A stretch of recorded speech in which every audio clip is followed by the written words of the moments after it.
करण्यापेक्षा तू रील्स बनवशील का रील्स? बनवायच्या कुठे जी कॉम्पिटिशन आलेली आहे, द व्हॉइस ऑफ आर्टिकल घेऊन येत आहे रील्स कॉम्पिटिशन.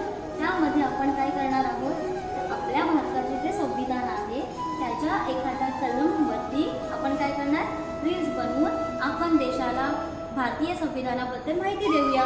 चालेल का? आपल्याला तर त्याबद्दल बक्षिसं मिळणार, पण बक्षिसांपेक्षा पण जास्त आपण लोकांपर्यंत भारतीय संविधानाची माहिती पोहोचवणार. आपण करूया का? ओके, तुम्ही लवकरात लवकर रजिस्ट्रेशन करा आणि त्याच्यामध्ये मिळणार आहेत कॅमेरा, आयफोन, लॅपटॉप अशी भरपूर प्राइस. लवकरात लवकर सगळ्यांनी रजिस्ट्रेशन करा. जय भारत जय श्री